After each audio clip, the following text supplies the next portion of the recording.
What's going on, everybody? It's your boy C4 here today, continuing with my projected Madden 16 overall rosters for the Xbox 360. That sounds stupid as shit.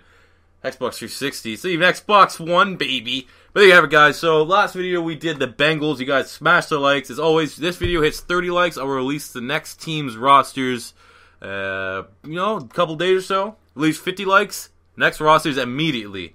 So today we're looking at the Buffalo Bills, one of the most terrorizing front sevens of all football. Quickly looking at the top 5 player overalls, we got Marcell Dareus with a 95, Dan Carpenter with a 91, Mario Williams with a 91, LeSean McCoy coming from my Philadelphia Eagles with a 91, and Cordy Glenn with an 89. Plus, you gotta show love to Kyle Williams, the beast, at 88. So that was 6. That's a bonus right there, people. So we're going to look at the jump at the quarterback position. Obviously, a big area of concern here for the Buffalo Bills. Is it going to be Matt Castle or EJ Manuel? Only time will tell from the who's going to win from camp, pretty much. I still think EJ Manuel, you can still ride. We had almost 1,000 yards, 5 touchdowns, 3 interceptions last year, and they pulled the plug on him early for Kyle Orton. I get it, you went for the more veteran presence, but I still think you can't give up on EJ Manuel right yet. Who knows what Rex Ryan has in store? It could be interesting to see, though, who gets the starting job, but either 74 is pretty appropriate for both of them. Matt Castle, obviously a perennial backup in this league. Not only the running back position, obviously getting LeSean McCoy from my Philadelphia Eagles is a big move.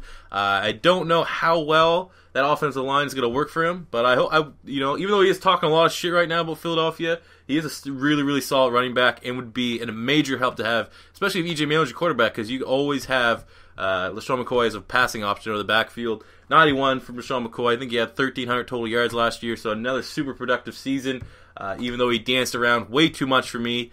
Get used to that. LeSean McCoy has some breathtaking, unbelievable plays. Some of the best hands for a running back in the league. But there's going to be so many times that if he was just a north-south runner, he would be able to get you guys the first down and move the chains. But he'll try to dance and make, the highlight reel play happen. He'll end up losing 3-4 yards of play. And that will literally happen probably 5 times a game. It's frustrating, but he's really, really good talent. And then, of course, you got the ever-awesome Fred Jackson. I love Fred Jackson. I think he had over 1,000 total yards last year. Only 3 touchdowns. But, man, Fred Jackson's a beast. The ageless wonder out of college. 81 overall. I have to give it to him. You got fullback Jerome Felton, one of the best fullbacks in the NFL, blocking fullbacks that is, coming over from the Minnesota Vikings, 87 overall, one of the highest rated fullbacks in Madden. Now looking at wide receiver, obviously you're going to be expecting big things out of Sammy Watkins. Kind of undershadowed, was supposed to be the best wide receiver coming out of college last year. I thought he was. He was unbelievable at Clemson, but ended up, falling a little bit short out of the outstanding wide receiver class. I'd say he's probably had the 4th best statistics season behind, Kelvin Benjamin, Odell Beckham Jr., Mike Evans. That's 4? That's 4. But still, very, very respectable. 65 receptions, almost 980 yards, as well as 6 total touchdowns. So again, plus he didn't really have a whole lot of consistent quarterback play. Obviously, you're not going to get a whole lot of Kyle Orton, but expected another big year for him this year. 82 overall is very fair. Then you got the dual threat weapon, Percy Harvin. Still have to get Percy Harvin to 79. Maybe it's my Florida bias, but I just think for how much of a weapon he is, if he goes on the proper team, the Jets was just Jets is a fucking cemetery for offensive production. So I think he'll have a little bit better year here in Buffalo. So I give him a 79. And then you got Robert Woods, who's becoming, very under the radar wide receiver. Just as many receptions as Sammy Watkins last year, 700 yards and 5 touchdowns. So again, that's a pretty solid wide receiving core, especially if they can utilize Percy Harvin correctly. Now we'll get tight end. Obviously, they overpaid like a motherfucker for Charles Clay. I think Charles Clay is very, very versatile, very, very effective. But, man, I think he got like $26 million or something crazy like that. They overpaid like a motherfucker for him, so he better be able to produce.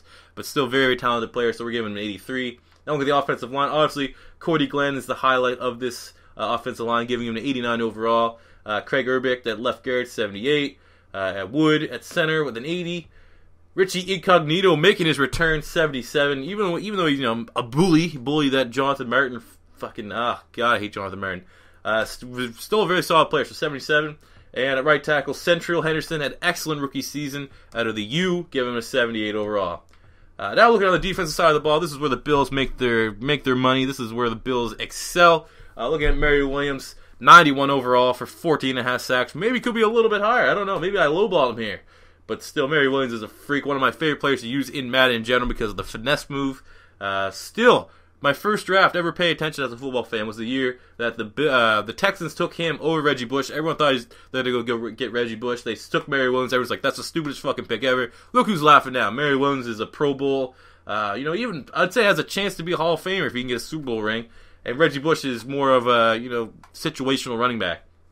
Mary Williams is a beast. Then you got Kyle Williams on the opposing side with an 88 overall. Kyle Williams had, what do you have? A little bit dip in sack numbers, but I guess there's only so many sacks can go around. Only had 5.5 sacks last year, but still a very disruptive player. 88 there. Marcell Dareus, one of the best defensive tackle, interior defensive lineman in the NFL. 10 sacks last year, 95 overall. He's an absolute beast. And only 24 years old. He's only going to get better people, which is terrifying. Left outside linebacker Jerry Hughes had a very productive year last year. 10 sacks, just under 50 tackles. So we gave him an 87 overall. Really making the most. He really had trouble at the Colts. I believe he got drafted by the Colts and just got caught there. Couldn't find a role. And now he's really excelling here in Buffalo. Middle linebacker Nigel Bradham out of Florida State. I believe he had over 100 tackles last year. 2.5 sacks, so 84 overall. And chance to even improve that this season.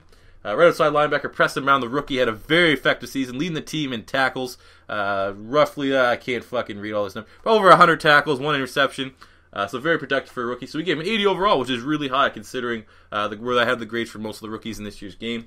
Or sophomores they are now. Then we'll get corner. They got Stephon Gilmore out of South Carolina, 87 overall. Really developing into a really nice corner here. Got that not long, nice range that you want. Maybe not the interceptions numbers yet. I don't know how many interceptions he had last year. 3 interceptions, so I mean that's average. That's 3 interceptions. That's above average. Definitely would like to see a little bit more there, but still, it's corner. If you don't get all the interceptions, you can't base it all on just an interceptions. He's a pretty good shutdown corner. Corey Graham had another solid year. We get with 2 interceptions, a lot of tackles. I think he had over 80 tackles, so 84. And Adios McKelvin with 4 interceptions last year, given an 83. So that's a nice, very solid rotation year. 2 outside corners, and then obviously your slot. Or nickel corner. Free safety, haven't been able to really find that replacement for Jarius Byrd. We got Duke Williams here, giving him a 75 overall. Had 40 tackles last year, 1 interception. And then at strong safety, Aaron Williams, 80 overall. Aaron Williams has 75 tackles last year, 1 interception. Obviously, none of these guys have been able to replicate the kind of production and definitely interception numbers that Jarius Byrd had, but they're definitely not trash. Kicker Dan Carpenter, this guy is one of the most underrated kickers. Got the long fucking mullet and one of the biggest legs in the NFL, so we gave him a 91. And this guy, yeah. So there you go, guys. Those are the 2 projected Madden 16 Buffalo Bills ratings. As always, let me know in the comment section below if someone's rating should be changed. And make sure we smash that likes. 30 likes, video come up soon. 50 likes, video come up immediately. So until next time, guys, it's your boy C4 saying make sure you subscribe to the channel. We're trying to grow our subscriber base right now. So tell your friends. Smash that subscribe button. And until next time, guys, it's your boy C4 saying peace out.